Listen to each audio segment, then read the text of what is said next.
You've had a recent piece in American Greatness about the future of the army, or what you would like the future to Yeah. be as a reformer, as the most popular Yeah. reformer in the army. Yeah. Right. Um, I would say the argument that I make there is that the American people, if you're on the right and you want to make a difference, I would say we need to get the approval rating for the military below 40%. That's the number I've chosen, well below 50%.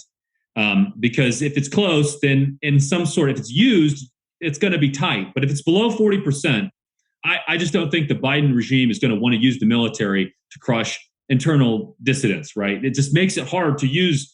It makes it so you can't just lie to people. You have to use force as opposed to fraud. So I would say I'm going to keep the drumbeat up until Pew Research does the poll and they say, approval for the military is below 40%. Then we can start having real conversations about the military. And I'd say what I really want to do is create a recruiting crisis, make this painful. If I had any message for young people and for young white men in particular, do not join the military. There is nothing there for you. Nothing. There is the weapons training, the skills. I've heard this argument. If you want weapons training and skills, go buy a gun, go out to a local range and practice. And if you do it, if you shoot once a month, you will shoot so much more often than your average soldier or Marine. It's not even funny. In my time in the Marine Corps in the fleet, I think we did 2 ranges as a battery, and and never with the whole number of personnel, maybe 3. We didn't have the allocation for ammunition. We just didn't have it, right? A lot of our gear was simply broken. It just wasn't combat effective.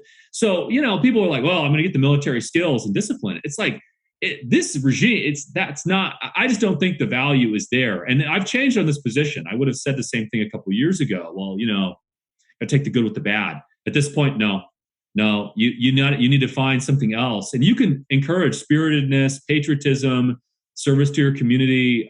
You don't need to do it through the military. And I'm telling you, recruiting crisis will get people's notice. That'll be like, oh, snap. I mean, just look at all those Marines killed in Kabul.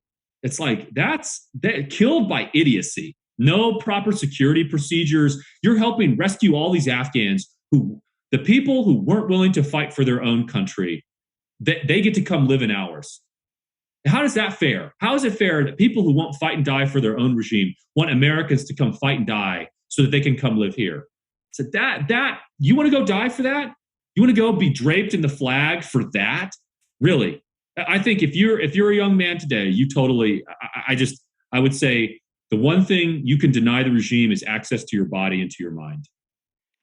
Do any of the generals in the present U.S. Army do they even believe that a war can be won? Do they even want wars to be won? I would say a lot of them don't think about war, so probably not. That's like Major General Joe Clyburn talking about her nail polish on Twitter. I saw a general today. He was talking about playing video games. It's like, this is not serious. These people are not serious. I think they just don't think about the problems. I think that I'll give another example. I was at a war game. We were essentially playing out the war with China in the Pacific. And at the end of the war game, someone was like, well, at this point, the Chinese would use nuclear weapons to defend themselves.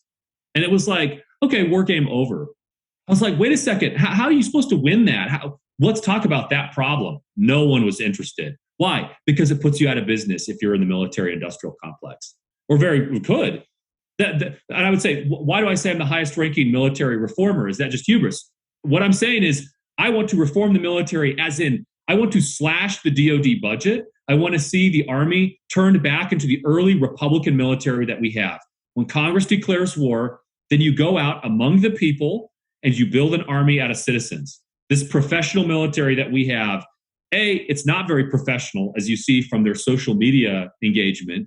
And B, they don't know anything about winning wars. They don't know anything about it. At most, the special operations guys, I think, are competent at firefighting. I think in terms of, like, in a firefight, they can shoot at the enemy and win sometimes. though not always. As we saw, like Operation Red Wings, when they shot down that helicopter, the Taliban shot down the helicopter, killed the Navy SEALs, the Marcus Luttrell story.